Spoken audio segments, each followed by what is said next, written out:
သောတပန်ပုဂ္ဂိုလ်ဆိုတာမြတ်စွာဘုရားရဲ့တပည့်တာဝကတွေထဲမှာအရိယတာဝကလို့ဆိုတဲ့အရိယပုဂ္ဂိုလ်၈ယောက်ထဲမှာအရိယပုဂ္ဂိုလ်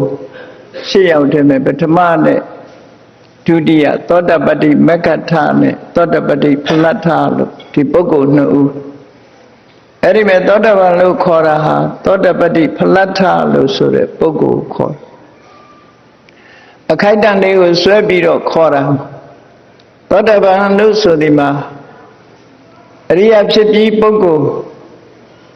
၄မျိုးအနက်သောတပန်ပုဂ္ဂိုလ်ဆိုတာအရိယတာဝကထဲမှာပထမဆုံးအဆင့်လို့ပြောတဂရဂံကဒုတိယအနာဂံကတတိယယဟန္တာကအမြင့်ဆုံးလို့မြတ်စွာဘုရားရဲ့တပည့်တာဝကတွေတစ်ဆင့်ပြီးတစ်ဆင့်တိုးတက်မြင့်မားသွားပြီတဏှာဝုကလွတ်ကင်းသွားကြတဲ့ပုဂ္ဂိုလ်သူမြတ်တွေမြင့်မြတ်တဲ့ပုဂ္ဂိုလ်တွေအရိယာလို့ခေါ်ရတဲ့ပုဂ္ဂိုလ်မျိုးတွေသောတပန်ကစပြီးတော့ဖြစ်ကြရမြတ်စွာဘုရားဒီပင်တရားဓမ္မအားထုတ်တဲ့အခါမှာရှေးဥစွာသောတပန်ဖြစ်တယ်ပြီးတော့မှသဂရဂံပြီးတော့မှအနာဂံပြီးတော့မှယဟန္တာလို့အဆင့်ကျော်ပြီးတော့ဘုရားဖြစ်သွားတာမဟုတ်ဘူးစတုမက္ကပฏิပါတိယမဲ့၄ပါးအစဉ်အတိုင်းမြတ်စွာဘုရားသောတပတ္တိမဲ့ရပြီးမှသောတပတ္တိဖို့သဂရဂါမိမဲ့ရပြီးမှသဂရဂါမိဖို့အနာဂါမိမဲ့ရပြီးမှအနာဂါမိဖို့ရတ္တမဲ့ရပြီးမှရတ္တဖို့လို့ဆိုတဲ့နောက်ဘုရားဖြစ်သူရောက်သွားတယ်ဒီနေရာမှာတမန်အားဖြင့်မစင်စားကြတဲ့ပုဂ္ဂိုလ်တွေရမလေးပါဖို့လေးပါဒီအဆင့်တိုင်းဖြစ်တယ်ဆိုတာတမန်အားဖြင့်တော့သိထားကြတော့လည်းပဲတချို့ပုဂ္ဂိုလ်တွေမှာသောတပန်မဖြစ်ဘဲနဲ့သဂရဂံအနာဂံယဟန္တာကြော်ဖြစ်တယ်လို့ယူဆတဲ့ပုဂ္ဂိုလ်မျိုးတွေလည်းရှိနေတယ်ပေါ့သောတပန်မဖြစ်ဘဲနဲ့သဂရဂံဖြစ်တဲ့ပုဂ္ဂိုလ်သဂရဂံကြော်ပြီးတော့အနာဂံဖြစ်တဲ့ပုဂ္ဂိုလ်မြတ်စွာဘုရားသည်ပင်သောတပန်သဂရဂံအနာဂံမဖြစ်ဘဲနဲ့ယဟန္တာဖြစ်ကြော်ပြီးတော့ဘုရားဖြစ်သွားတယ်လို့ဒီလိုထင်မြင်ကြတဲ့ပုဂ္ဂိုလ်တွေထင်မြင်ရုံနဲ့မကဘူးအင်တာနက်မှာတောင်တင်ထားပြီးတော့အဲ့ဒီလိုပြောတဲ့ပုဂ္ဂိုလ်မျိုးတွေကလည်းရှိသေးတယ်တကယ်ကတော့မှန်ကန်မှုမရှိပါဘူးမြတ်စွာဘုရားရဲ့အဆုံးအမတရားတွေဟာအစဉ်အတိုင်းကျင့်ရအစဉ်အတိုင်းကျင့်ရဒါကြောင့်အနုပုပ္ပသိက္ခာအနုပုပ္ပပฏิပဒါအစဉ်အတိုင်းပဲခုံကျော်လို့မရဘူးတဲ့ဖားခုံတယ်လို့ခုံပြီးတော့အဆင့်ကျော်ပြီးတော့တက်လို့မရဘူးအစဉ်အတိုင်းပဲသို့တော့မြန်ကျင်တော့မြန်မယ်ပေါ့တထိုင်နဲ့သောတပန်ကနေသဂရဂံအနာဂံယဟန္တာတန်းပြီးတော့ဖြစ်သွားတဲ့ပုဂ္ဂိုလ်မျိုးတွေရှိမြတ်စွာဘုရားရဲ့အဆုံးအမဒေသနာတော်အဆုံးမှာယဟန္တာဖြစ်သွားတယ်ဆိုတဲ့ပုဂ္ဂိုလ်တွေဟာလေသောတပတ္တိမဲ့သောတပတ္တိဖို့ဆိုတာတွေအစဉ်အတိုင်းဖြစ်ပြီးမှသာယဟန္တာဖြစ်တာဖြစ်တယ်သို့တော့သူတို့အနေနဲ့ကသောတပန်ဘဝနဲ့ကြာရှည်စွာနေပြီးမှသဂရဂံဘဝရောက်တာဒီလိုမဟုတ်ဘူးသဂရဂံဘဝမှာကြာရှည်စွာနေပြီးမှအနာဂံဘဝရောက်တာမဟုတ်ဘူးအနာဂံဘဝမှာကြာရှည်စွာနေပြီးမှယဟန္တာဖြစ်တာတော့မဟုတ်ဘူးတထိုင်ထဲမှာပဲသောတပတ္တိမဲ့သောတပတ္တိဖို့ဖြစ်ပြီးတဲ့နောက်မှာသဂရဂါမိမဲ့သဂရမိဖို့ဆိုတာစိတ်အနည်းငယ်ခြားနာပြီးတော့အချိန်အနည်းငယ်ကွဲပြားခြားနာပြီးတော့တဆင့်ပြီးတဆင့်ဇက်တိုက်ဖြစ်သွားတဲ့ပုဂ္ဂိုလ်မျိုးတွေဒီလိုဆိုလို့ပေါ့နော်ဒီလိုဆိုလို့အဲ့ဒါလို့မဟုတ်ဘဲနဲ့အဆင့်ကျော်ပြီးတော့ဖြစ်သွားတယ်လို့ဒီလိုကတော့မရှိဘူးအဲ့ဒီတည်းမဲ့မြတ်စွာဘုရားရဲ့တရားတော်ကိုနာရလို့ပထမဆုံးအရိယာလို့ခေါ်ရမယ်သောတပန်ပုဂ္ဂိုလ်အဲ့ဒီသောတပန်ပုဂ္ဂိုလ်ရဲ့ဘဝဆိုတာဘယ်လိုအနေထားလဲ အဲ့ဒီသောတာပန်ပုဂ္ဂိုလ်ရဲ့အသိဉာဏ်ဆိုတာဘယ်လိုအနေထားလဲဆိုရသော်ဘုရားသခင်ကိုရောမြတ်ကသောတာပတိတန်ရုပ်ပါဠိတော်မှာသုတ်တန်တော်တော်များများသောတာပန်အကြောင်းတွေကိုဟောပြောထားတာရှိအဲ့ဒီဟောပြောထားသည့်အတွက်ကြောင့်ဘုရားဘာသာဝင်သူတော်စင်တွေအချို့ပုဂ္ဂိုလ်တွေမှာဆိုရင်ဒီဘဝမှာသောတာပန်ဖြစ်ခြင်းနဲ့လို့စိတ်ဝင်စားကြတဲ့ပုဂ္ဂိုလ်တွေရှိတယ်လို့သောတာပန်ဖြစ်တယ်မဖြစ်ဘူးဆိုတာကိုယ့်ဘက်ကိုမသိပဲနဲ့ကမ္မထမ်းဆရာကသောတာပန်လက်မှတ်ပေးပြီးတော့ကိုယ့်ကိုသောတာပန်လို့ထင်နေတဲ့ပုဂ္ဂိုလ်မျိုးတွေလည်းရှိတယ်ပေါ့နော်အဲ့တော့သောတာပန်အစစ်မှန်ဖြစ်မဖြစ်ကိုယ့်ဘက်ကိုဆင်ញင်သုံးသပ်ကြည့်လို့ရအောင်မြတ်စွာဘုရားရဲ့သုတ်တန်ဒေသနာတစ်ခုမှတ်သားနာယူထားမှဖြစ်မယ်စာပေကျမ်းဂန်မှာတိတိကျကျမြတ်စွာဘုရားဟောပြထားတာရှိတယ်သောတာပန်ဆိုတဲ့စကားလုံးကိုကသောတာပန္နလို့ဆိုတဲ့ပါဠိစကားကနေပြီးတော့ဖြစ်ပေါ်လာတဲ့သောတာပန္နသောတာပန်လို့ဒီလိုခေါ်တာအဲ့တော့ဒီအဓိပ္ပာယ်လေးကသောတာပန္နသောတာပန်ဆိုတာဘာကိုပြောတာတုံးလို့ဆိုဒီစကားလုံးလေးနှလုံးကိုခွဲပြီးတော့ကြည့်သောတာပန္နကိုသောတာအာပန္နလို့နှစ်ခုခွဲလိုက်သောတာဆိုတာဒီနေရာမှာရေစီးချောင်းဆိုတာကိုတင်စားပြီးတော့ခေါ်တာအာပန္နဆိုတာရောက်သွားရေစီးချောင်းနဲ့ရောက်သွားတနည်းအားဖြင့်ပြောရင်လိုင်းနဲ့ရောက်သွားပြီလို့ဒီလိုဆိုသောတာအာပန္နရေစီးချောင်းပေါ်ရောက်သွားသူဒီရေစီးချောင်းကဘယ်ကိုစီးနေတာတုံးလို့ဆိုနိဗ္ဗာန်ကိုစီးနေတဲ့ရေစီးချောင်းဆိုလိုတာနိဗ္ဗာန်သွားတဲ့လမ်းကြောင်းပေါ်ရောက်သွားသူကိုသောတာပန္နလို့ခေါ်တာသောတာပန္နဆိုတာနိဗ္ဗာန်သွားတဲ့လမ်းကြောင်းပေါ်ကိုရောက်ရှိသွားသူရောက်ရှိသွားပြီးသူလို့ဒီလိုအဓိပ္ပာယ်ရနိုင်ငံသားတွေသောတာပန္နဆိုတဲ့စကားလုံးကိုအင်္ဂလိပ်လိုပြန်တဲ့အခါကျတော့သောတာကို Sri လို့ပြန်ပြီးတော့အာပန္နကိုကျတော့ winner လို့ပြန်တယ် Sri winner လို့သောတာပန်ကိုအင်္ဂလိပ်လိုဘာသာပြန်တဲ့အခါမှာ Sri winner Sri ဆိုတာရေစီးကြောင်းရေစီးအဲ့ဒီ Sri winner လို့သူတို့ကပြန်ကြတယ်သို့တော့အာပန္နဆိုတာရောက်သွားတာလည်းပဲအောင်မြင်သွားတယ်ဆိုတဲ့အဓိပ္ပာယ်နဲ့ပြန်တာပေါ့သို့တော့ပါဠိအာပန္နဆိုတဲ့စကားလုံးကတော့ရေစီးကြောင်းနဲ့ရောက်သွားတယ်လို့ဆိုတော့အင်္ဂလိပ်လိုအနိကဆုံးပြန်မယ်ဆိုရင် street entara လို့ဒီလိုပြန်နေတာရေစီးကြောင်းနဲ့ဝင်သွားပြီလိုင်းနဲ့ဝင်သွားပြီဆိုပါစို့ကားမောင်းတဲ့အခါမှာ highway လမ်းမပေါ်တက်သွားပြီဆိုတာမျိုးလို့လမ်းကြောင်းပေါ်ရောက်သွားတယ်လို့ဆိုလိုတာပဲသောတာပန္နဆိုတာနိဗ္ဗာန်သွားမဲ့လမ်းကြောင်းပေါ်ရောက်သွားပြီဆိုတဲ့အဓိပ္ပာယ်နဲ့သောတာပန္နလို့ခေါ်တာဒါဖြင့်ပုထုဇဉ်တွေကြတော့နိဗ္ဗာန်လမ်းကြောင်းပေါ်မရောက်သေးဘူးဆိုတဲ့အဓိပ္ပာယ်ကိုလည်းအပြန်အားဖြင့်သိလို့ရတယ်နိဗ္ဗာန်လမ်းကြောင်းပေါ်မရောက်သေးတဲ့ပုဂ္ဂိုလ်ကိုတော့မရောက်သေးဘူးဆိုတဲ့အဓိပ္ပာယ်နဲ့တော့မပြောဘူးသောတာပန်မဖြစ်သေးဘူးဆိုလို့ရှိရင်တော့ပုထုဇဏပုထုဇဉ်လို့ပဲခေါ်ပုထုဇဏရဲ့အဓိပ္ပာယ်အများကြီးဖွင့်ဆိုထားတော့လေလွယ်လွယ်မှတ်ဖို့အဓိပ္ပာယ်ကတော့ပုထုဆိုတာမကောင်းတဲ့စိတ်ဓာတ်တွေအများကြီးဇဏကဖြစ်ပေါ်လာတဲ့ပုဂ္ဂိုလ်တွေမကောင်းတဲ့စိတ်ဓာတ်တွေအဖြစ်များတဲ့ပုဂ္ဂိုလ်တွေကိုပုထုဇဉ်ဒါအဓိပ္ပာယ်တစ်ခု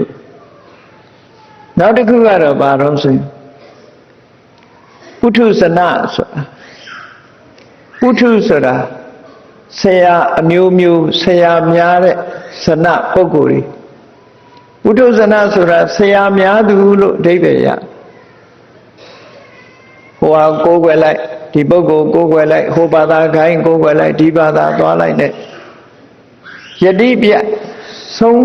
ဖြတ်နိုင်ခြင်းမရှိပဲနဲ့ဆရာအမျိုးမျိုးဘာသာအမျိုးမျိုးကူးပြောင်းပြီးတော့ကိုးကွယ်နေတဲ့ပုဂ္ဂိုလ်တွေကိုပုထုဇဏလို့ဒီလိုခေါ်တာ တည်ငြိမ်သေးဘူးဆရာများသူဆိုတဲ့အဓိပ္ပာယ်ကိုယ်ွယ်ရာတွေများနေသူကိုယ်ွယ်ရာများနေသူဆိုတာကိုကတည်တည်ချာချာယတိပြဆုံးဖြတ်နိုင်စွာမရှိသည့်အတွက်ကြောင့်ကောင်းတို့နဲ့ဆရာရှားနေကြတဲ့ပုဂ္ဂိုလ်မျိုးတွေဒီလိုအဓိပ္ပာယ်လေးရတယ်ပေါ့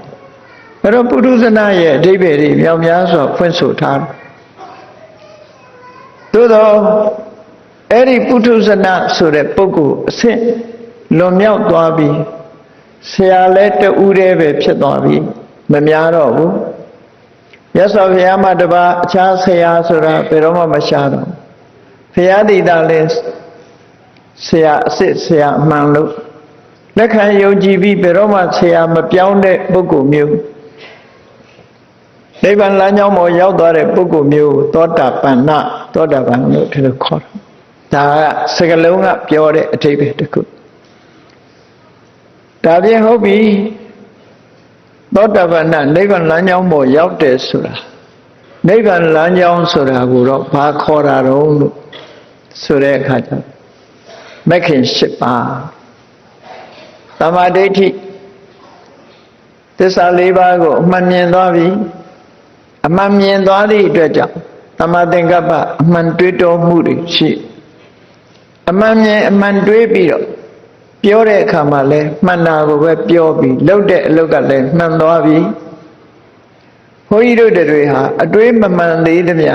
အမြင်မမှန်သေးသမျှအပြောစကားတွေကလည်းလွဲမှားနေဥမှာပဲလောက်ကင်ဆောင်ရွက်မှုတွေကလည်းလွဲမှားနေဥမှာလွဲမှားတဲ့အပြောတွေလွဲမှားတဲ့အလုပ်တွေနဲ့နေ့စဉ်အသက်မွေးမှုရှားကြမ်းနေကြတာတွေကလည်းလွဲမှားနေဥမှာပဲတမ္မာအာဇီဝဆိုမဖြစ်ဘူးအတွေးမှအမြင်မှန်တဲ့အခါကျတော့ပြောတဲ့စကားလည်းမှန်တယ်လုပ်တဲ့အလုပ်ကလည်းမှန်သွားပြီအပြောအလုပ်နဲ့အသက်မွေးမှုကလည်းပဲမှန်ကန်ဖြောင့်မတ်သွားပြီလို့ဒီလိုဆိုကျိုးပန်းအထုတ်မှုတွေကလည်းယခင်တုန်းကတော့ကျိုးပန်းအထုတ်မှုတွေမျိုးမျိုးရှိတော့လဲသောတာပန်ဖြစ်သွားပြီဆိုတဲ့အခါသမ္မာဝါယာမကျိုးပန်းအထုတ်မှုကမှန်ကန်တဲ့ကျိုးပန်းအထုတ်မှုတစ်မျိုးတည်းဖြစ်သွားကျိုးပန်းအထုတ်တဲ့အခါအမတ္တတိရနေမှုကလည်းပဲမှန်ကန်တဲ့ပုံမှန်တာအမတ္တတိရမှန်ကန်တယ်ဆိုတာအသိဉာဏ်ကိုဖြစ်စေနိုင်တဲ့တတိမျိုးကိုဆိုလို့တတိမပါရင်အသိပညာဆိုတော့မဖြစ်နိုင်ဘူးဒါကြောင့်မို့အသိပညာကိုဖြစ်ပေါ်စေနိုင်တဲ့တတိမျိုးကိုမှန်ကန်တဲ့တတိလို့အဲ့ဒီမှန်ကန်တဲ့တတိပုံစိတ်တည်ငြိမ်မှုကလည်းမှန်ကန်တဲ့တမာတိလို့ဆိုတာဖြစ်သွားမဂ္ဂင်၈ပါးလမ်းကြောင်းပေါ်ရောက်သွားပြီဆိုတဲ့ပုဂ္ဂိုလ်တို့တယောက်အားလုံးသူ့ရဲ့အည်သွင်းတွေစိတ်ပိုင်းဆိုင်ရာအည်ချင်းတွေအားလုံးဟာလမ်းမှန်ပေါ်ကိုရောက်သွားတယ်။ဒါကြောင့်မို့သောတာဆိုတာမဂ္ဂင်၈ပါးကိုခေါ်တာအဲ့ဒီမဂ္ဂင်၈ပါးအကျင့်တရားကိုကျင့်ကြံကြိုးကိုအထုတ်လို့တကယ်ကိုလမ်းကြောင်းအမှန်ပေါ်ကိုရောက်ရှိသွားတဲ့ပုဂ္ဂိုလ်မျိုးကိုသောတာပန်ကသောတာပန်လို့ဒါကစကလုံးကဖော်ပြတဲ့အဓိပ္ပာယ်တစ်ခုဘုရားဘာသာဝင်နေအနည်းဆုံးမြတ်စွာဘုရားကိုကိုယ်ဝယ်စိကလို့ရလိုက်ကြတဲ့အရေးချင်းသောတာပန်သောတာပန်ဖြစ်သွားတယ်သောတာပန်ဖြစ်သွားပြီဆိုတဲ့ပုဂ္ဂိုလ်တရားဘယ်လိုပြောနိုင်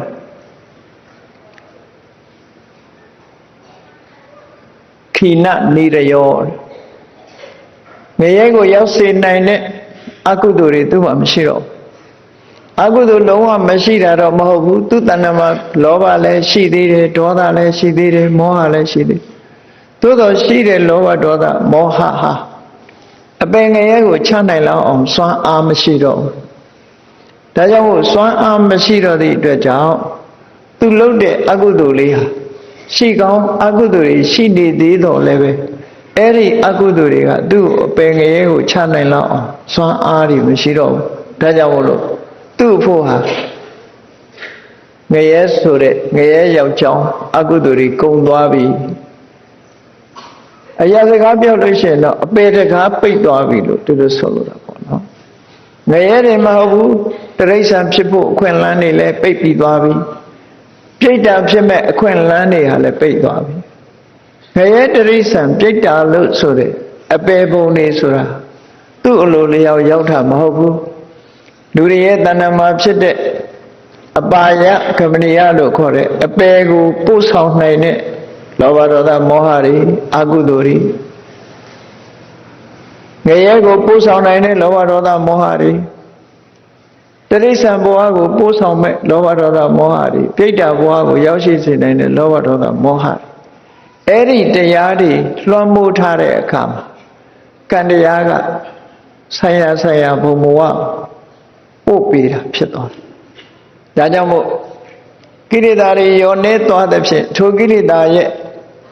အကူအညီကံတရားတွေဟာအကူအညီပေးမဲ့ကိလေသာရဲ့အကူအညီမရတဲ့ကံတရားတွေဟာအပေကိုချနိုင်လောက်အောင်စွမ်းအားတတိမရှိတော့ဘူးဒါတွေမရှိတာမဟုတ်ဘူးသောတပန်ဖြစ်သွားလို့ရှိရင်တဏှာထဲမှာခုနှစ်ဘဝတဲ့ပို့ပြီးတော့နေမဲ့ပုဂ္ဂိုလ်မဟုတ်တော့ဘဝပေါင်းမြောက်များစွာသောတပန်ဖြစ်သွားသည့်အတွက်ကြောင့်ဘဝရဲ့ဒုက္ခတွေအများကြီးတက်တာသွားတယ်လို့ဆိုအညံ့ဆုံးသောတပန်ပုဂ္ဂိုလ်ဟာဘဝမှာကောင်းမြတ်တဲ့ဒုက္ခတိဘုံဘဝတွေမှာသူကခုနှစ်ဘဝတဲ့ပို့ပြီးတော့မဖြစ်တော့ဘူးခုနှစ်ဘဝဖြစ်ပြီးတာနဲ့သူဟာဘဝကိုအဆုံးသတ်သွားပြီးနိဗ္ဗာန်ကိုမျက်မှောက်ပြုသွားတော့မှဖြစ်တယ်ဒီတဲ့နဲ့အစစ်မြင်လို့ရှိရင်၄၅ဘဝနဲ့လေသောတပန်ပုဂ္ဂိုလ်တွေဟာနိဗ္ဗာန်ရောက်သွားအစစ်မြင်ဆုံးသောတပန်ဆိုလို့ရှိရင်တော့ဘဝတစ်ခုသာလင်တဏှာထဲမှာဘဝတစ်ခုသာဖြစ်ပြီးတော့နိဗ္ဗာန်ကိုရောက်သွားတဲ့သောတပန်မျိုးတွေရှိအဲ့တော့ပရိသေရီမျိုးစေ့လို့ခေါ်တဲ့ဘဝတစ်ခုသာဖြစ်နိုင်တဲ့သောတပန်ကိုဧကဘီစီသောတပန်လို့ခေါ်တယ်ဧကဆိုတာတစ်ဘီဇဆိုတာမျိုးစေ့ဘီစီဆိုတာမျိုးစေ့ရှိသူပရိသေရီမျိုးစေ့တစ်ခုသာရှိတော်သူဆိုအစွမ်းထက်တဲ့သောတပန်ပုဂ္ဂိုလ်မျိုးထက်မြက်တဲ့သောတပန်ပုဂ္ဂိုလ်မျိုးကြတော့ဘဝမှာကြာရှည်စွာနေလေးမရှိဘူးမကြခင်မဲ့တဂရကံအနာကံယဟန္တာအဆင့်ကူးပြီးတော့ဘဝကိုဆုံးသက်သွားကောလသောတပန်တို့ဒုတိယသောတပန်အမျိုးအစားကြတယ်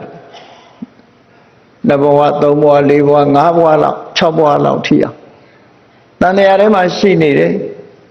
သို့တော့9ဘဝထိအောင်မရောက်တော့ဘူး3-4ဘဝနဲ့ပဲဘဝကိုဆုံးသက်သွားတဲ့သောတပန်မျိုးလည်းရှိတတ္တခတ္တုပရမ9ဘဝဟာအလွန်ဆုံးဆိုတဲ့အဲ့ဒီလိုအယီချင်းအဖြစ်နောက်ဆုံးအယီချင်းအညံ့ဆုံးအယီချင်းလို့ခေါ်တယ်ဒီသောတပန်ပုဂ္ဂိုလ်ကြတော့9ဘဝဆိုပါစို့ဝိသခာရဲ့ဘဝကိုကဲခတ်ကြည့်မယ်ဝိသခာကျောင်းမကြီးဟာဝိသခာဘဝမှာသောတပန်ဖြစ်လိုက်တယ်သောတပန်ဖြစ်ရင်9ဘဝရဲ့ပို့ပြီးတော့သူမနေတော့ဘူးဆို9ဘဝတည်းမကြော်တော့ရဏတုတ်မှာဆိုထားတယ်မို့လားနတေဘဝအဋ္ဌမမာဓိယန္တိသောတပန်ပုဂ္ဂိုလ်တွေဟာ8ခုမြောက်ဘဝကိုဘယ်တော့မှမရယူတော့ဘူးတဲ့9ဘဝမှာပဲအဆုံးသတ်မယ်အဲ့တော့ဝိသခာကျောင်းမကြီးဟာဝိသခာဘဝကနေပြီးအသက်120ပြည့်တော့ကွယ်လွန်နှုတ်ဆာရောက်သွားပြီနတ်ပြည်6ထပ်မှာ5ခုမြောက်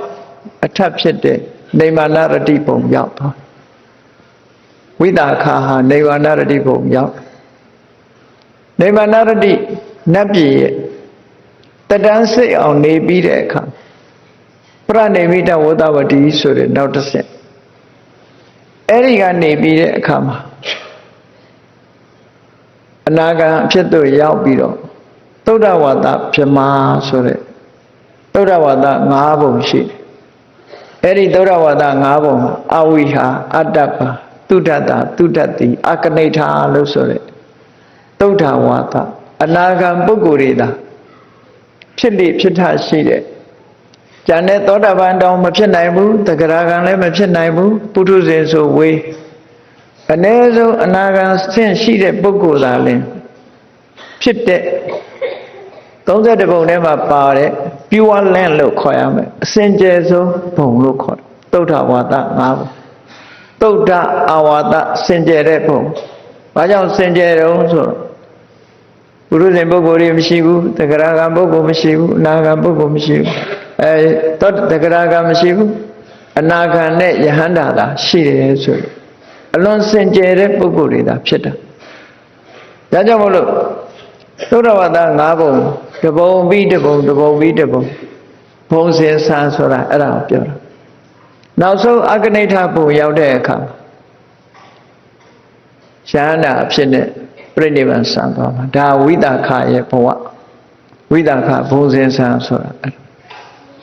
အဲ့တော့သူဘဝအနေနဲ့ကြည့်မယ်ဆိုရင်တော့သောတပန်ဘဝရလိုက်တာကနေစပြီးတော့အောက်ပိုင်းကိုပြန်မလှဲ့တော့ပဲနဲ့နောက်ကျောင်းပြန်မလှဲ့တော့ပဲနဲ့အဆင့်ဟာတစ်ဆင့်ပြီးတစ်ဆင့်မြင့်သွားပြီတန်တရားဝကလွတ်မြောက်တဲ့အရိယသူတော်စင်ဖြစ်နေနောက်ဆုံးမှာယန္နာမကြီးဖြစ်ပြီးတော့ပြိဋိဘံဆံသွားမှာဟောအရိမိတရားဖရာတွေမကဘူးနောင်ကဘာတွေမှာပွင့်မဲ့ဖရာတွေပွင့်အောင်မယ်ဆိုလို့ရှိရင်လည်းကြုံတွေ့အောင်မှာပဲဖြစ်တယ်ပေါ့ဝိသခါတော့ဘုံစင်ဆန်းလို့ဒါကြောင့်မို့လို့ပြောကြအဲ့ဒါလို့သောတာပန်လို့ဆိုတဲ့အဆင့်ဘုရားဘာသာဝင်သူတော်စင်တွေဟာဒီအဆင့်ကိုမျှော်မှန်းကြအပေတကားပိတ်တယ်ပင်ငရဲမကြတော့ဘူးငရဲတရိစ္ဆာန်ပြိတ္တာအသူရကယ်လို့ဆိုတဲ့အပယ်၄ပုံကလွတ်မြောက်ပြီးတော့လူဘဝတောင်မှအဆင့်မြင့်တဲ့သူတော်ကောင်းလေးတွေဖြစ်တယ်ဒီနေရာမှာမေးခွန်းမေးလေးရှိကြတယ်သောတာပန်ဘဝနဲ့မေးလာတဲ့လူသားများရှိသလားလို့ဆိုရှိသလားလို့ဆိုတဲ့အခါကျတော့ဘယ်သူလဲလို့တော့တာရကမပြနိုင်ရှိနိုင်တယ်လို့တော့ဖြေလို့ရတယ်နော်ရှိနိုင်တယ်လို့ဖြေလို့ရသောတာပန်ဘဝနဲ့မွေးလာတဲ့ပုဂ္ဂိုလ်တွေမရှိဘူးလားဆိုရှိတယ်တခါတရံထူးထူးခြားခြားလေးတွေတွေ့ကြပါလိမ့်ကလေးငယ်လေးတွေဟာမြန်မာပြည်မှာတောင်မှပဲရှိနိုင်ပါတယ်ငယ်စဉ်ဘဝကလေးကစပြီးတော့သူများအသက်ကိုမတတ်ဘူးမိဘကမသွန်သင်ရပဲနဲ့သူတော်ကောင်းလေးဖြစ်နေတဲ့ပုဂ္ဂိုလ်မျိုးတွေမြန်မာနိုင်ငံမှာပဲကြားကြရတယ်ပေါ့အဲ့ဒီပုဂ္ဂိုလ်လေးတွေဟာသောတာပန်မဟုတ်ဘူးလို့ပြောလို့မရမိဘရဲ့သွန်သင်ချက်မရှိဘဲနဲ့သူ့အလိုလျောက်ငါးပါးသီလလုံးနေတဲ့ပုဂ္ဂိုလ်လေးတွေဟာသောတာပန်ဘဝနဲ့မွေးလာတာလွန်ခဲ့တဲ့ဘဝကသောတာပန်ဖြစ်ပြီးတော့ဒီဘဝမှာသောတာပန်ဘဝနဲ့မွေးလာတာလို့ဒီလိုပြောလို့ရသို့တော်ဝိတုဇလန်းအနေနဲ့ဘယ်သူဟာသောတာပန်နဲ့မွေးလာတယ်လို့တော့တာရကပြလို့မရနိုင်ဘူးမရနိုင်တာမှတ်တမ်းမရှိလို့မရတာလောကကြီးမှာမှတ်တမ်းရှိတာနဲ့မှတ်တမ်းမရှိတာမှတ်တမ်းမရှိတာတွေကများပါတယ်မှတ်တမ်းမရှိတာနဲ့မဟုတ်ဘူးလို့ပြောလို့လည်းမရဘူးခုဒီစကိုင်းမြို့ကြီးပဲကြည့်မှတ်တမ်းမရှိတာတွေအများကြီးပဲသို့တော်တကယ်ဖြစ်ပြသွားတာတွေကအများမှတ်တမ်းရှိတာနည်းနည်းလေးပဲရှိတာအကုန်လုံးလိုက်ပြီးတော့မှတ်နိုင်တာလည်းမဟုတ်ဘူးဒါကြောင့်မို့သောတာပန်ပုဂ္ဂိုလ်လူဘဝမှာလူသားတွေထဲမှာသောတာပန်အဖြစ်နဲ့မွေးလာတဲ့ပုဂ္ဂိုလ်ရှိသလားဆိုရင်ရှိနိုင်တယ်လို့ပဲဖြေရရှိနိုင်တယ်အဲ့ဒါလို့မြတ်စွာဘုရားရဲ့တပည့်တာဝကလည်းမဂ္ဂင်၈ပါးတည်းဟူသောလမ်းကြောင်းပေါ်ကိုရောက်သွားတဲ့သောတာပန်ပုဂ္ဂိုလ်ရဲ့ဘဝဟာဘယ်လိုလဲဘယ်လိုဘဝမျိုးကိုသူတို့နေကြသလဲဘယ်လိုဘဝမျိုးမှာသူတို့နေကြပြီသူတို့ရဲ့အသိဉာဏ်တွေဟာဘယ်လိုရှိသလဲဆိုလူတိုင်းဟာစိတ်ဝင်စားမှုရှိကြဘုရားဘာသာဝင်ဖြစ်လာပြီဆိုလို့ရှိရင်သောတာပန်တဂရဂံအနာဂံယဟန္တာဆိုတာဇာဘူးနာဝရှိနေကြသောတာပန်ဆိုတာအပေတကားပိတ်တယ်လို့ကြားရုံနဲ့ပဲလူတိုင်းဟာအပေဝုံတော့ကြောက်ကြဒါကြောင့်မို့လို့အပေတကားပိတ်သွားတဲ့သောတာပန်ပုဂ္ဂိုလ်မျိုးရဲ့ဘဝဘယ်လိုလဲဆိုတာသိချင်လာကြမြတ်စွာဘုရားသခင်ကိုရောမြတ်ကဘယဝေရူပတန္တ ဘယဝေရဥပတန္တလို့ဆိုလို့ဘယဝေရူပတန္တသုတ်တံဆိုတာနာရဝိတ္တိကြီးကိုဟောထားတာတာယုတ်ပါဠိတော်မှာရှိတယ်ဘယဝေရဆိုတာဘယဆိုတာဘေးဝေရဆိုတာယံဥပတန္တဆိုတာငြိမ့်တာဘေးငြိမ့်တယ်ယံငြိမ့်တယ်ဘေးကင်းရန်กว่าသောတပန်ဆိုတာဘေးကင်းရန်กว่าပုဂ္ဂိုလ်မျိုးပဲကြောက်เสียတွေသူ့မှာဘာမှမရှိတော့ဘဝမှာသူနေတဲ့ဘဝဘယ်လိုအနေအထားမျိုးရှိတယ်လဲဆိုတာဘုန်းကြီးတို့တွေလေးလာသုံးသပ်ပြီးတော့ကိုဟာအဲ့ဒီဘဝမျိုးမှာကိုနေပြီလားတော့မနေရသေးဘူးလားဒါနဲ့စံချိန်ထိုးပြီးတော့ကိုသောတပန်ဖြစ်မယ်မဖြစ်ဘူးဆိုတာဟာ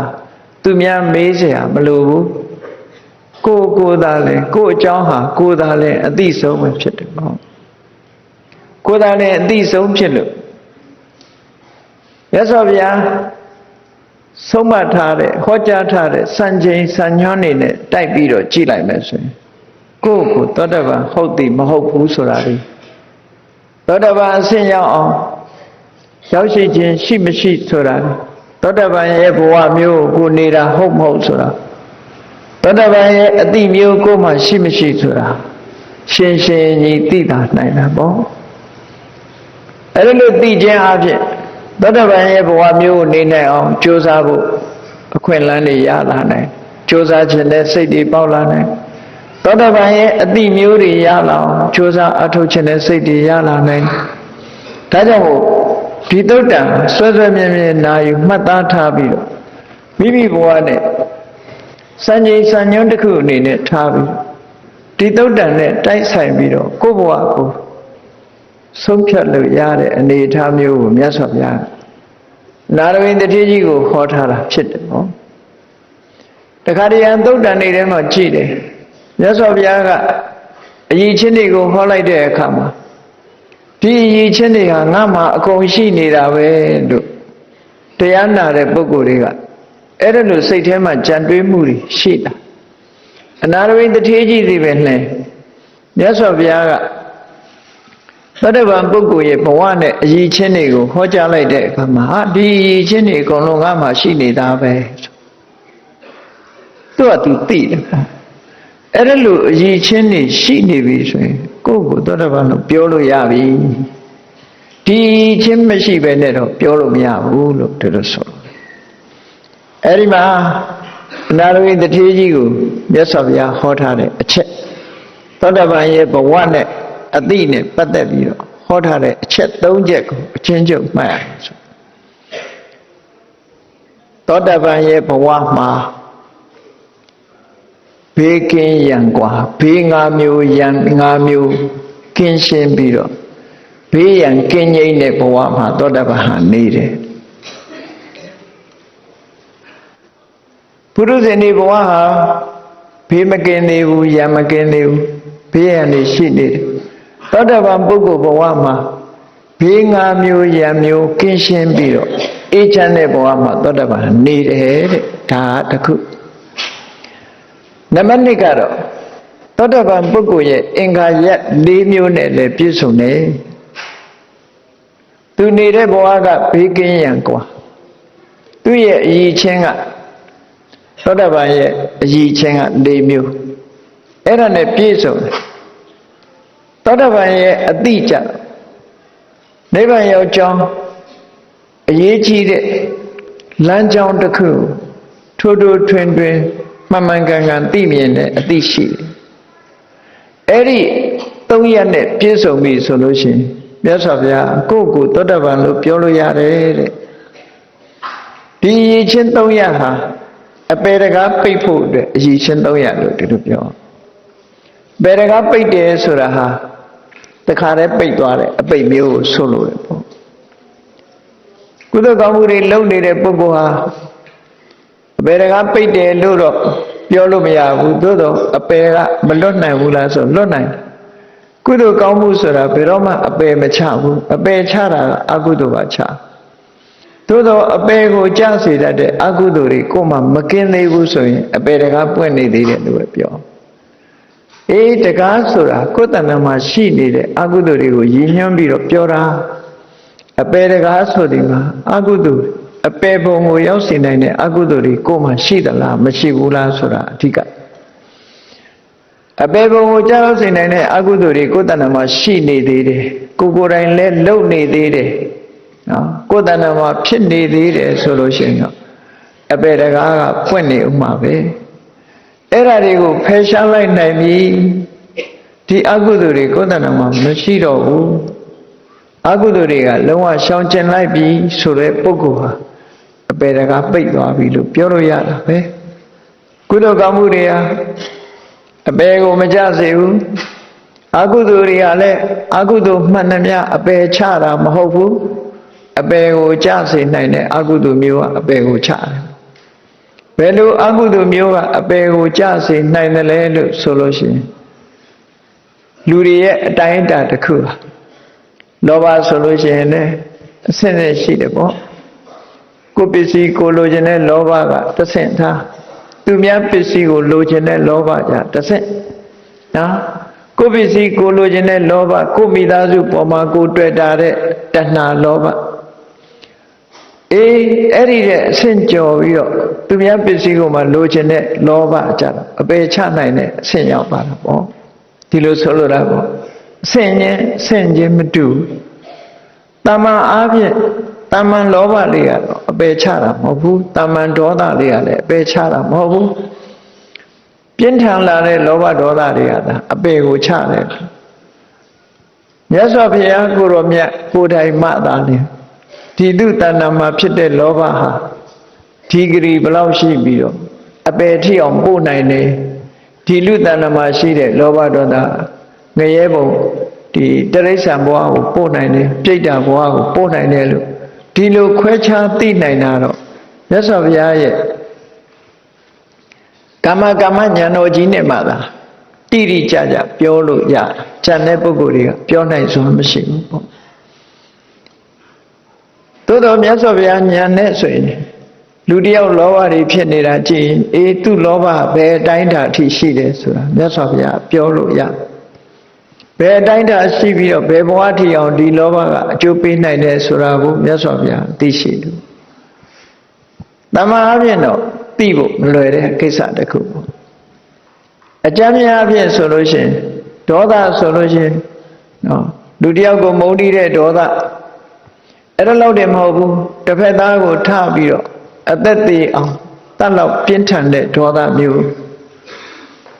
မိခင်တို့လိုဖခင်တို့လိုမိဘတွေလိုကျေးဇူးရှိတဲ့ပုဂ္ဂိုလ်တွေတောင်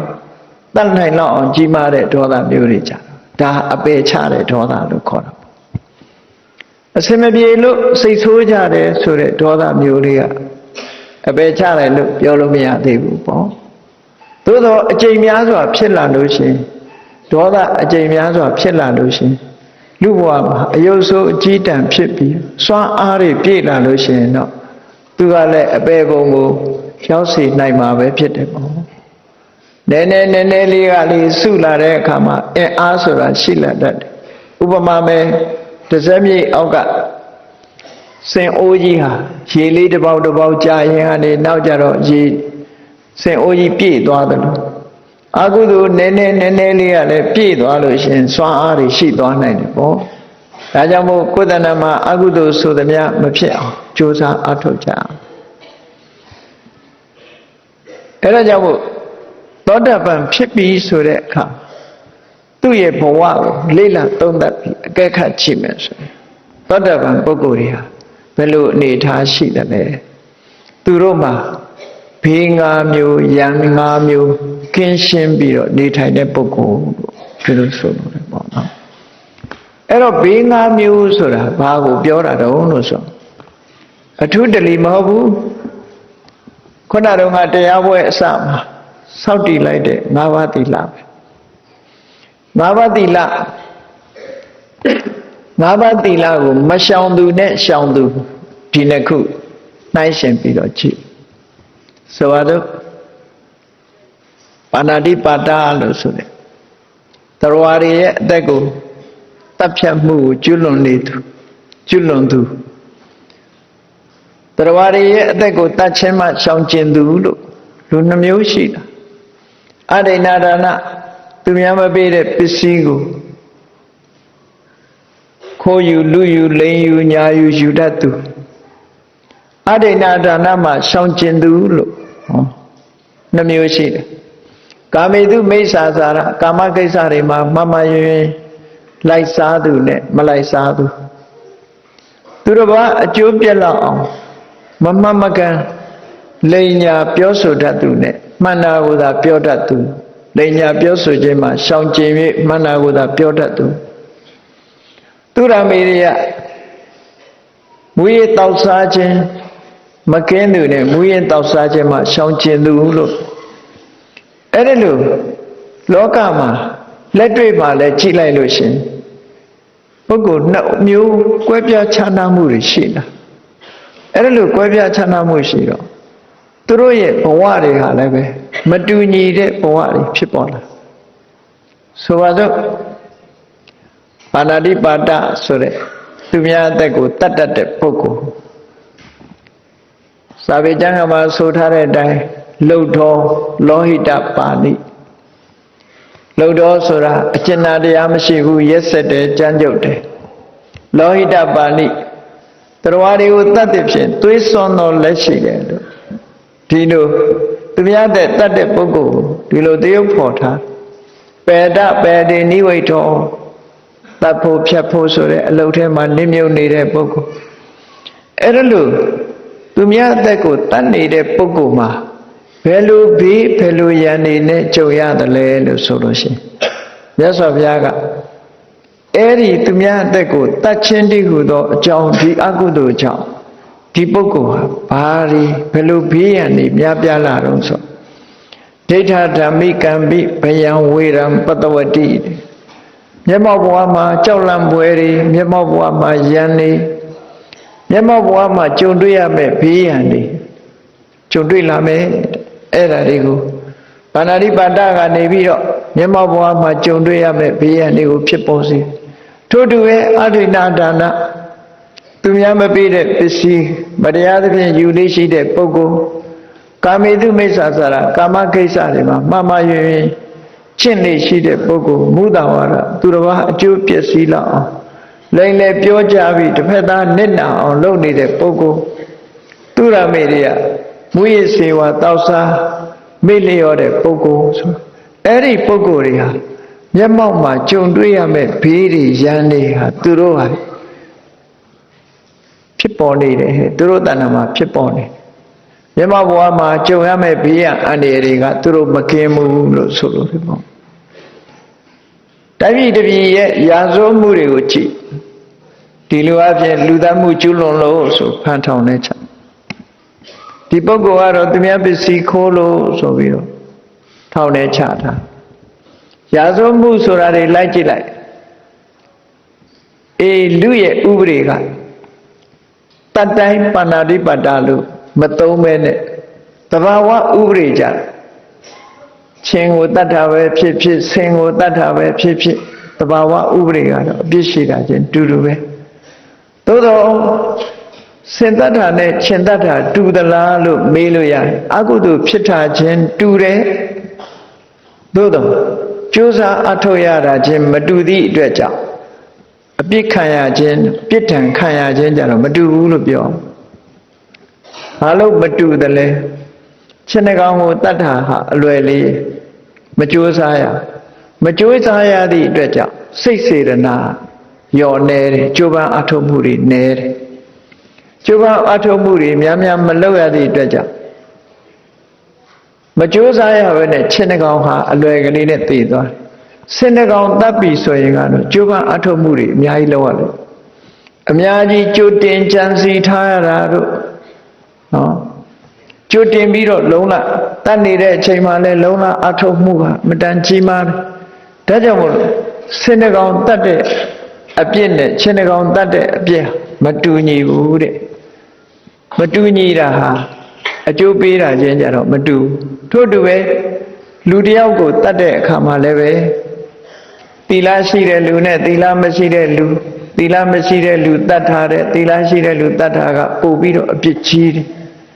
တခါတမ္မာပုဂ္ဂိုလ်တယောက်တပ်ဖြတ်ထားတဲ့ကိုယ့်ရဲ့မိဘကိုတပ်ဖြတ်ထားကြတော့အပြစ်ကမတူဘူးအဲ့ဒါကြတော့ပုဂ္ဂိုလ်ရဲ့အရေးချင်းလိုက်သွားတာအလေရည်ချင်းကိုလိုက်သွားပြီးတော့အကုသိုလ်ရဲ့အကျိုးပေးမှုတွေဟာလည်းကွဲပြားခြားနားမှုရှိသေးတယ်သို့သောတဘာဝရဲ့ဥပဒေမှာဘယ်တတ္တဝါကိုမှမတတ်ရတတ်ရင်ပဏာတိပါဒခံထိုက်တယ်ဆိုတဲ့တဘာဝဥပဒေကရှိလူတွေလှုပ်ထားတဲ့ဥပဒေကြတော့ရှင်တတ်လို့အပင်ငယ်ရှင်တတ်လို့အပင်ငယ်ကြခြင်းကြမယ်သို့မဟုတ်ဥပဒေနဲ့ဖန်ဆီးအရေးယူတာရှင်တတ်ရကောင်းလားဆိုပြီးတော့ဖန်ဆီးပြီးအရေးယူတာတော့မရှိဘူးတိရစ္ဆာန်တွေတတ်တာလဲဖန်ဆီးအရေးယူခံရတာမျိုးမရှိဘူးလူတတ်ရင်တော့ဖန်ဆီးအရေးယူခံရတာမျိုးတွေရှိတာတယ်ပေါ့ဒါကလောကလှုပ်ထားတဲ့ဥပဒေလောကဥပဒေနဲ့ဓမ္မလမ်းကြောင်းသဘာဝဥပဒေဟာမတူညီဘူးလို့ဒီလိုမှတ်ထားလောကဥပဒေဆိုတာပြည့်စုံမှုမရှိဘူး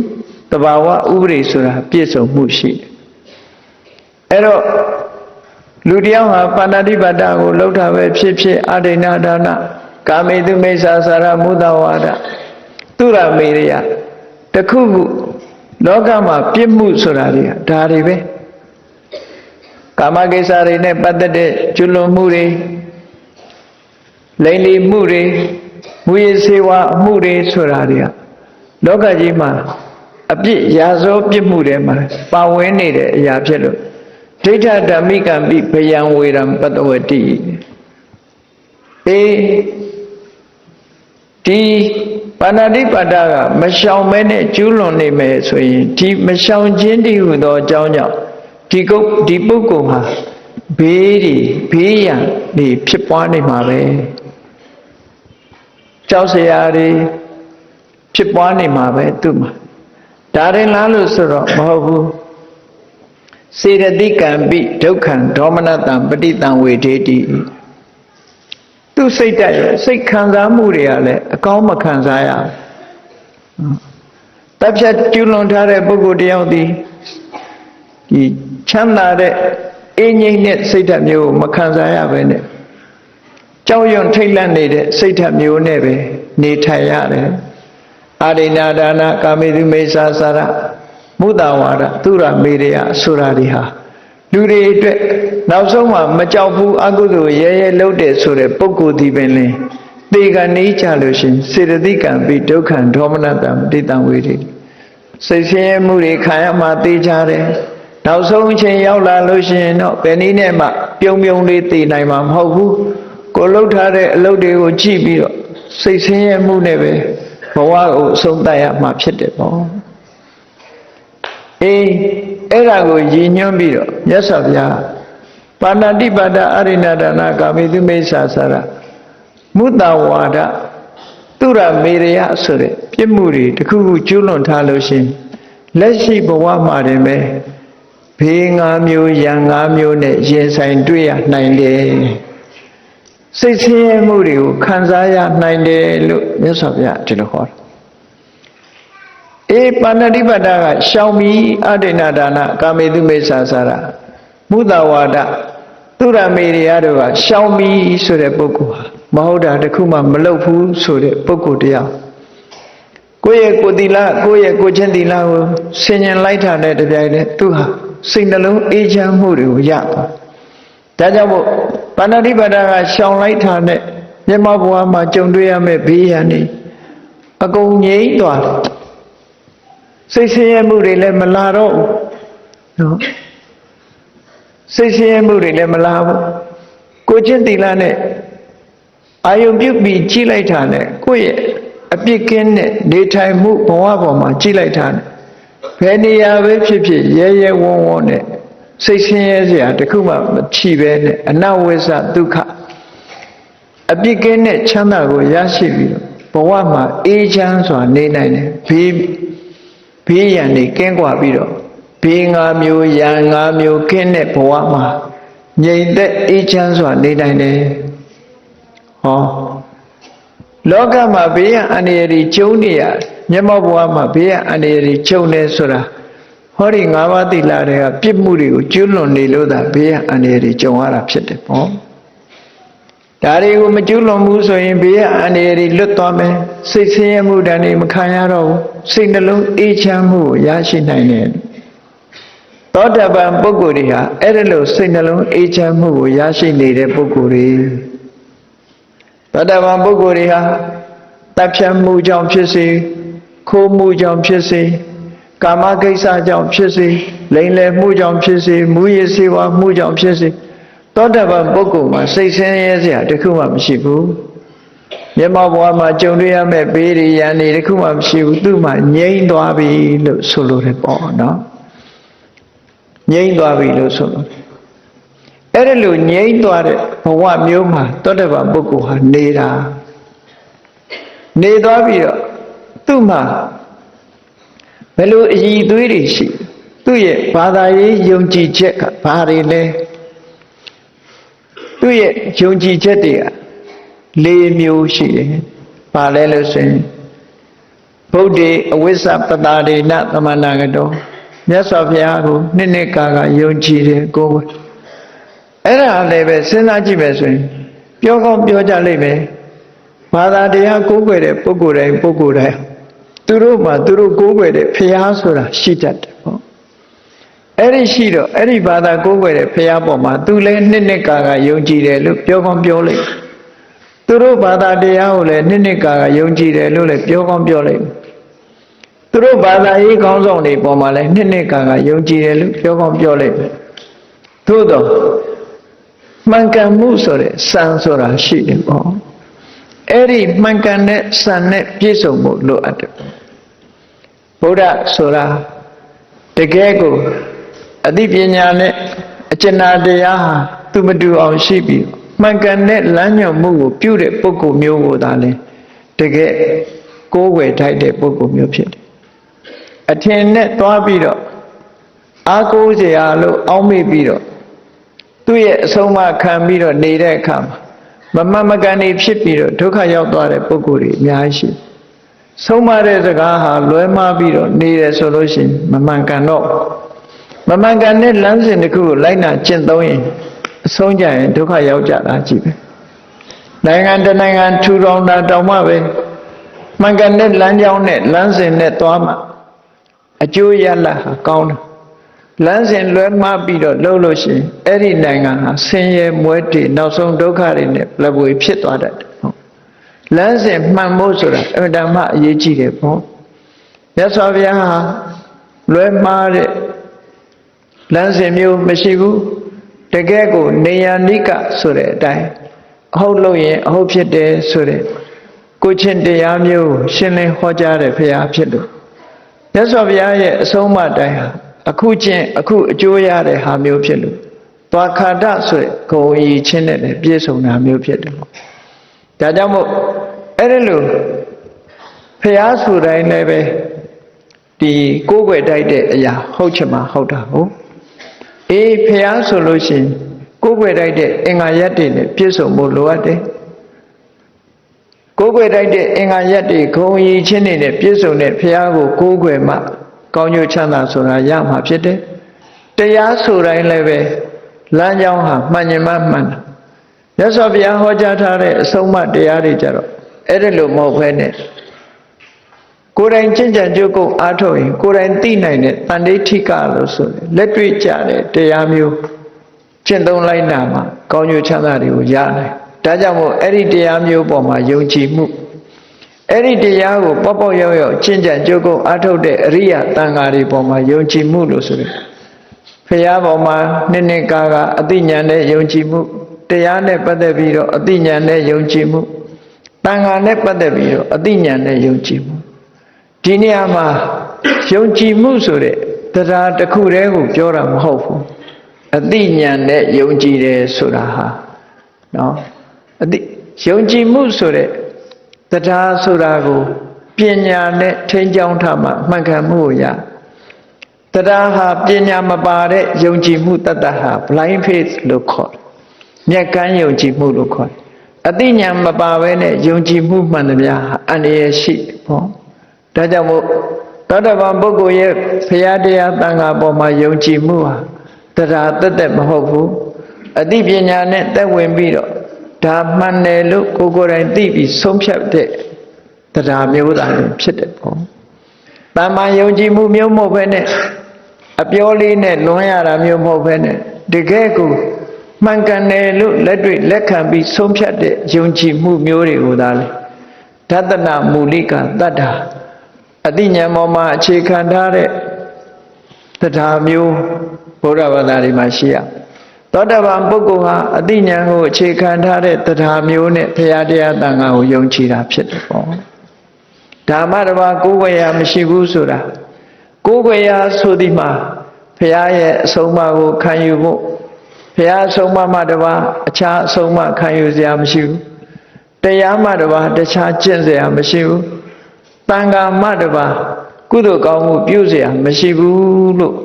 အဲ့ဒါလို့ခံယူချက်တွေအပြည့်အဝနဲ့ဘုရားတရားတန်ခါရဏသုံးပါးပေါ်မှာ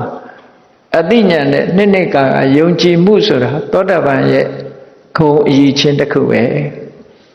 ဒါတွေမကဘူးသောတာပန်ဖြစ်သွားရင်ဘုရားတရားတန်ခါသုံးမျိုးပေါ်မှာယုံကြည်ုံနဲ့မကဘူးအရိယကန္တသီလဆိုအရိယာဖြစ်သွားတဲ့ပုဂ္ဂိုလ်တွေဟာအသက်တဲ့တန်ဖိုးထားပြီးတော့မြတ်နိုးတဲ့ကိုချင်းတရားအသက်တဲ့တန်ဖိုးထားပြီးတော့မြတ်နိုးတဲ့ကိုချင်းတရားဆိုတာတခြားမဟုတ်ဘူးသူများအသက်ကတတ်ခြင်းသူများအသက်ကိုတတ်ခြင်းမှရှောင်တယ်သူများဥစ္စာခိုးယူခြင်းမှရှောင်တယ်ကာမကိစ္စတွေမှာမှားယွင်းစွာပြုကျင့်ခြင်းမှရှောင်ခြင်းတယ်လိန်ပြောခြင်းမှရှောင်ခြင်းတယ်မူရည်စေဝါမှရှောင်ခြင်းတယ်ဆိုတာဟာအရိယာသူတော်စင်တွေဟာနှစ်ကာလေးစားလိုက်နာတဲ့ကိုချင်းတရားပဲဖြစ်တယ်ပေါ့။ဘာကြောင့်အရိယာပုဂ္ဂိုလ်တွေဟာဒီလောက်လေးစားတယ်လဲဘယ်လိုထိအောင်လေးစားတယ်လဲဆိုရင်အေးသူများတဲ့ကိုတတ်ရမယ်မတတ်ဘူးဆိုရင်မင်းတတ်မယ်ဆိုရင်တောင်းပါပဲအသက်သေးခြင်းသိပါစေငါးပါးသီလတော့မချိုးမဖြတ်ဘူးဆိုတဲ့စိတ်ဓာတ်မျိုးထိအောင်ကိန်းဝတ်သွားတာမျိုးဖြစ်ရဒီလိုဆိုလို့လူတွေမှာတန်ဖိုးထားတာချင်းမတူကြဘူးတန်ဖိုးထားတာချင်းမတူဘူးဆိုပါစို့စွန့်လို့ရတဲ့အရာမျိုးဟာတစ်ခါတလေနှစ်ခုကြုံလာတတ်တယ်နှစ်ခုကြုံလာတတ်တယ်လူတယောက်ကြုံလာပြီဆိုလို့ရှိရင်ပစ္စည်းဥစ္စာနဲ့ခြေလက်အင်္ဂါဘယ်ဟာကိုအဆုံးခံမလဲဆိုရင်ပစ္စည်းဥစ္စာကိုအဆုံးခံရကိုယ်ခြေကိုယ်လက်အဆုံးမခံရဒါအဆုံးခံမှုတစ်ခုနောက်တစ်ခုကအင်္ဂါခြေလက်နဲ့အသက်ဒီအင်္ဂါခြေလက်ကိုဖြတ်ရင်ဖြတ်မဖြတ်ရင်အသက်သေမယ်ဆိုရင်အသက်မသေအောင်အင်္ဂါခြေလက်ကိုအဆုံးခံဒါကတစ်ခုနောက်တစ်ခါအသက်နဲ့ကိုချင်းသိလားအေးတစ်ခုတော့ဆုံးခံရမယ်အသက်ပဲအဆုံးခံမလားကိုချင်းသိလားပဲအဆုံးခံမလားဆိုအရိယာပုဂ္ဂိုလ်တွေကတော့ဘာရွေးမလဲကိုချင်းသီလကိုပဲရွေးမယ်အသက်ကိုဆုံးခံလိုက်မယ်တာမန်ပုဂ္ဂိုလ်တွေကြတော့အေးကိုချင်းသီလဆိုတာနောင်ခါမှနောင်စေမသေးရင်ပြီးရောဆိုတာမျိုးဖြစ်မှာတန်ဖိုးထားတာချင်းမတူဘူးလို့ဒီလိုဆိုလို့သောတာပန်ဖြစ်သွားရင်တန်ဖိုးထားဖို့ညင်းဟာကွဲပြားခြားနားသွားပြီအသက်ကိုတန်ဖိုးမထားဘူးဟောအသက်ကိုတန်ဖိုးမထားဘူးတချို့နိုင်ငံတွေမှာရှိတယ်တချို့နိုင်ငံတွေရဲ့လူတွေရဲ့စိတ်ဓာတ်ထဲမှာဘယ်လိုရှိတော့ဆိုစီးပွားဥစ္စာနဲ့ဆိုပါတော့လွယ်လွယ်ပြောရင်ပိုက်ဆံနဲ့အသက်ပိုက်ဆံမရှိဘဲနဲ့အသက်ရှင်းနေတာမကြိုက်ဘူးဘဝမှာပိုက်ဆံရှိအောင်မလုပ်နိုင်ဘဲနဲ့အသက်မရှိခြင်းဘူးဒါကြောင့်မို့ပိုက်ဆံကိုတန်ဖိုးထားတယ်တချို့နိုင်ငံတွေဒါကြောင့်မလို့ကိုယ့်ကိုယ်တတ်သိသွားတယ်ပတ်စံရအောင်မရှာနိုင်ဘူးစီးပွားဖြစ်အောင်မလုပ်နိုင်ဘူးဆိုရင်ကိုယ့်ကိုယ်တတ်သိသွားကြပတ်စံကိုတန်ဖိုးထားတဲ့ဒေသလူမျိုးတွေဆိုတာရှိသေးတယ်လောကမှာလူတွေဟာအသက်နဲ့ပစ္စည်းဥစ္စာဘယ်ဟာကိုပိုးတန်ဖိုးထားတယ်လဲလို့ဒီမေးခွန်းတစ်ခုမေးထားတာရှိဘူးတဲ့ပေါ့အသက်နဲ့ဥစ္စာဘယ်ဟာကိုတန်ဖိုးထားလဲလို့ဆိုလို့ရှိရင်ဥစ္စာကိုတန်ဖိုးထားကြတာများတယ်ဘာကိုထောက်ပြတော့လို့ဆိုရင်အသက်စွန့်ပြီးတော့ဆုရမယ်ဆိုရင်အသက် စွန့်ပြီးတော့စစ်ပွဲတွေတိုက်ခိုက်ကြတယ်အသက်စွန့်ပြီးအန္တရာယ်ကြီးမားလာတဲ့ပင်လယ်သမုဒ္ဒရာကိုဖြတ်ပြီးတော့ရွှေတွေငွေတွေရှာကြတယ်ဂျပန်ခေတ်ကဆိုရင်မြန်မာနိုင်ငံမှာနော်ဂျပန်ခေတ်နောက်ပိုင်းမှာဆိုလို့ရှိရင်ကျွဲညီနောင်လို့မြန်မာတွေခေါ်ကြတဲ့ဒီလေမြန်ကြီးအနက်ကြီးနှစ်ဆင်းဟာအမြဲတမ်းတွဲပြီးပြန်လာပြီးတော့ဆက်တနတ်နဲ့အေယာဝတီမြစ်ကြောမှာစုံကြီးဆန်းကြီးပြန်ပြီးတော့တွေ့သမျှမဲမဲမြင်သမျှအပေါ်ကနေတနတ်နဲ့ပြစ်နေတယ်အဲ့ဒီထဲမှာစီးပွားရှာတဲ့ပုဂ္ဂိုလ်တွေဟာအဲ့ဒီလိုအန္တရာယ်ကြီးပါရဲ့သားနဲ့တောင်မှပဲအသက်ဆုံးပြီးတော့စီးပွားလုပ်နေကြဒီလိုပုဂ္ဂိုလ်တွေရှိခဲ့တယ်ဒါကြောင့်မို့လို့အသက်ပေါ်မှာတွေ့တာကိုဇီဝိတာတာလို့ခေါ်ဥစ္စာပေါ်မှာတွေ့တာကိုတဏှာတာလို့ခေါ်ဥစ္စာပေါ်တွေ့တာတဲ့တဏှာနဲ့အသက်ပေါ်တွေ့တာတဲ့တဏှာဘယ်ဟာကပြင်းထန်လို့ဆိုရင်ဥစ္စာပေါ်တွေ့တာကပြင်းထန်တယ်လို့ဒီလိုဆိုငယ်တော့ကအင်္ဂလိပ်လိုရေးထားတဲ့ story လေးတစ်ခုဖတ်ဖူးတယ်အိန္ဒိယနိုင်ငံက story လေးတစ်ခုလူဆင်းရဲတယောက်လမ်းမှာဖြတ်သွားတော့ဓမြတစုကကြည့်နေကြည့်ပြီးတော့အဲ့ဒီလူကိုလိုက်ဖမ်းရတယ်ပေါ့လိုက်ဖမ်းတဲ့လူတဲ့ဖမ်းပြီးတော့သူ့မှာပါလာတဲ့ငွေကြေးကိုယူဖို့အဲ့ဒီလူကခုခံလိုက်တာတဲ့အကြီးကျယ်အသေးလဲခုခံတာအသေးလဲခုခံတာဒါပေမဲ့သူ့ထဲပါတာကရူပီလေးတစ်ချက်ပဲပါတယ်နော်ပိုက်ဆံအတွက်သေးချင်းသေးပဲစီဆိုပြီးတော့ရူပီလေးအိန္ဒိယငွေရူပီလေးတစ်ချက်ပဲပါတခုတရူပီပဲပါအဲ့ဒါအတွက်ကိုအတင်းခုခံပြီးတော့ပြန်လှန်တိုက်ခတ်တယ်တဲ့အဲ့ဒီဓမြတွေကပြောတယ်ဒီကောင်ဟာငွေလေးတစ်ချက်နဲ့တို့အကြီးအကျယ်တိုက်ခိုက်တာငွေရာထောင်ဆိုရင်တို့တတ်များတတ်မလားမသိဘူးလို့ပြောတဲ့အဲ့ဒါမျိုးလို့လူဆိုတာပစ္စည်းတစ်ခုအတွက်မှာအသက်အသေးခံပြီးတော့ရုန်းကန်တတ်တဲ့အကျင့်ရှိတယ်ပေါ့ဒါကြောင့်မို့လို့ပစ္စံလေးတစ်ချက်အတွက်ကာကွယ်လိုက်တာသူကအသက်သေးခြင်းသေးပဲစေဆိုပြီးစွန့်ပြီးကာကွယ်တဲ့သဘောအဲ့ဒါကြောင့်မို့လို့လူတွေဟာအသက်ပေါ်မှာတွေ့တာတဲ့တဏှာကတဲ့ဥစ္စာပေါ်မှာတွေ့တာတဲ့တဏှာကပိုပြင်းထန်တယ်လို့ဒီလိုကောက်ချက်ချတာစာပေထဲမှာလည်းပဲဒီလိုကောက်ချက်ချတာလားဟာအမတန်မှယုတ်တိရှိတယ်ပေါ့အေးအရိယာသူတော်စင်တွေသောတာပန်ဖြစ်သွားပြီဆိုလို့ရှိရင်တော့ကိုချင်းသီလနဲ့အသက်ဘယ်ဟာကိုတန်ဖိုးထားတော့ဆိုရင်ကိုချင်းသီလကိုပဲတန်ဖိုးထားပြီးအသက်ကိုဒီလောက်ကြီးတန်ဖိုးမထားတော့ဘူးတဲ့ဒါကြောင့်မို့အရိယာကန္တာဒါကအဓိပ္ပာယ်တစ်ခုနောက်တစ်ခုကသောတာပန်ဖြစ်သွားတဲ့ပုဂ္ဂိုလ်တယောက်ဟာဘဝပြောင်းသွားလို့နောက်ဘဝရောက်သည့်တိုင်အောင်ငါးပါးသီလမြဲသွားတယ်ခုနကသောတာပန်လေးအနေနဲ့ပုထုဒီလူလောကမှာမွေးဖွားလာရင်မိဘတွေကမသွန်သင်ရဘဲနဲ့သူ့အလိုလျောက်သူများအသက်ကိုမတတ်ဘူးသူများဥစ္စာမခိုးဘူးသူတို့အသားမရမပြစ်မှားဘူးဆိုတာငါးပါးသီလကိုတဘာဝအတိုင်းလုံးလာတဲ့ပုဂ္ဂိုလ်မျိုးတွေဖြစ်လာသူကိုယ်တိုင်ကိုယ်ကရှောင်ကျဉ်လာတယ်တဘာဝအသိနဲ့ဒီလိုဆိုလိုတာပေါ့နော်အဲ့ဒါလို့သောတာပန်ပုဂ္ဂိုလ်ဟာဒီလိုအရည်အချင်းနေနဲ့ပြည့်စုံတယ်ပေါ့နောက်ဆုံးမှာသောတာပန်ပုဂ္ဂိုလ်ဟာနိဗ္ဗာန်ကိုနိဗ္ဗာန်လမ်းကြောင်းပေါ်ကိုဖော်ဆောင်ပေးမဲ့အသိဉာဏ်ဘာကိုရှုံကြည်လက်ခံထားတယ်လဲသူအသိဉာဏ်နဲ့ဘာကိုသိတယ်လဲလို့ဆိုလို့ရှိရင်အကြောင်းရှိရင်အကျိုးရှိမယ်အကြောင်းမရှိရင်အကျိုးဆိုတာမဖြစ်တော့ဘူးဒီအကြောင်းတရားတွေဖြစ်ခြင်းကြောင့်ဒီအကျိုးတရားဆိုတာဖြစ်လာတယ်ဒီအကြောင်းတရားတွေချုပ်သွားလို့ရှိရင်အကျိုးတရားတွေဟာချုပ်ငြိမ်းသွားမှာပဲလို့အကြောင်းအကျိုးဆင်ခြင်တဲ့ပဋိစ္စသမုပ္ပါဒ်ကိုသိတဲ့ဉာဏ်ဟာသောတာပန်ပုဂ္ဂိုလ်ဒီမှာထက်ထက်တန်တန်ဖြစ်သွားတယ်သောတာပန်ဖြစ်သွားရင်အကြောင်းနဲ့အကျိုးသိမြင်ပြီးတော့ဆင်ခြင်စဉ်းစားတတ်လာတယ်ပေါ့ဒီအကြောင်းတရားတွေရှိနေလို့ဒီအကျိုးတရားတွေရှိနေရတာဒီအကြောင်းတရားတွေမရှိတော့ဘူးဆိုလို့ရှိရင်ဒီအကျိုးတရားတွေဟာမရှိတော့ဘူးလို့ဆိုတာကိုရှင်းရှင်းလင်းလင်းကြီးသိမြင်သွားခြင်းဟာသောတာပန်ပုဂ္ဂိုလ်ရဲ့အသိဉာဏ်ပဲဖြစ်တယ်ပေါ့ အကြောင်းနဲ့အကျိုးဆင်ခြင်စဉ်းစားတာအကြောင်းမှန်ကိုသိလိုက်တဲ့ဖြင့်ဘုရားသခင်ဖန်ဆင်းလို့ဖြစ်ရတယ်ဆိုတဲ့မမှန်ကန်တဲ့အကြောင်းတရားတွေသူ့ဘာသူအကြောင်းမဲ့ဖြစ်တယ်ဆိုတဲ့မမှန်ကန်တဲ့အယူဆတွေ